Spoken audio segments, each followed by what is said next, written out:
இன்றைக்கி நமக்கு முட்டைக்கறி எப்படி பண்ணுறதுன்னு பார்க்கலாம். இது ஆப்பத்துக்கு கூடயும் சப்பாத்திக்கு கூட சாப்பிடக்கூடியது போல் செய்யலாம். அதுக்கு தேவையான பொருட்கள், முதல்ல நான் ஒரு 5 முட்டையை இதை இப்போ வேக வச்சு எடுக்கணும். இதை வேக வைக்கிறேன்.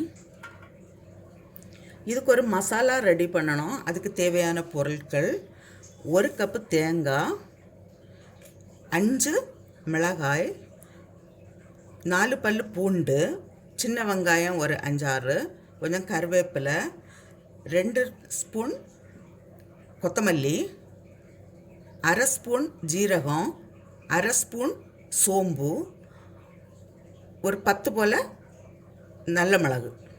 இதை இப்போ ஃப்ரை பண்ணி எடுக்கலாம்.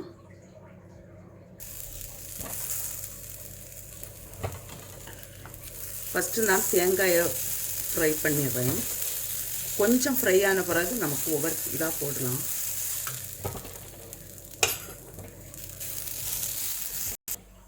இப்போ இது கூடவே வெங்காயமும் பூண்டும் போடுறேன்.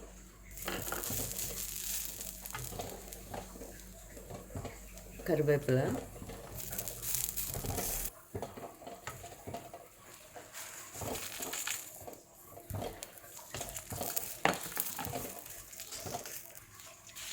இது இப்போ இவ்வளோ ஃப்ரை ஆனது போதும்.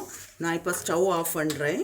இது கூடவே இதில் ஒரு 1/4 ஸ்பூனை விட கம்மியாகவே நான் மஞ்சள் தூள் சேர்க்குறேன்.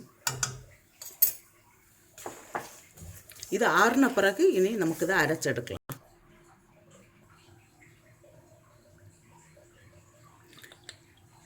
இப்போ ஒரு கடாயில் கொஞ்சமாக ஆயில் விடுறேன்.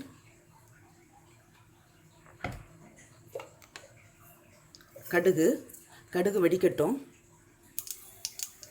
இப்போது இந்த ஒரு வெங்காயமும் ஒரு பச்சை மிளகாய் கொஞ்சம் கருவேப்பிலை வச்சுருக்கிறேன், இதை போடுறேன். வெங்காயம் இவ்வளோ வதங்கினோ போதும். இப்போ அரைச்ச தேங்காயை போடுறேன். இதுக்கு இனி தேவையான அளவு தண்ணி. இனி இந்த கறிக்கு தேவையான அளவு சால்ட்டு.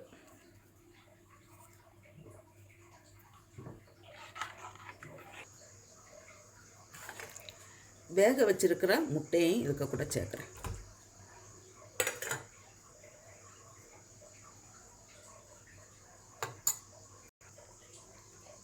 இப்போது கொஞ்சமாக கொத்தமல்லி எல்லாம் போடுறேன். ஆயிடுச்சு முட்டைக்கறி. நல்ல டேஸ்டான முட்டைக்கறி ரெடியாக இருக்குது. இது ஆப்பத்துக்கு கூடவும் சப்பாத்திக்கு கூடயும் ரைஸுக்கு கூடயும் நல்ல டேஸ்ட்டாக இருக்கும். இதே போல் நீங்களும் செய்து பாருங்கள். செய்து பார்த்து உங்களுடைய கருத்துக்களை தெரிவிங்க.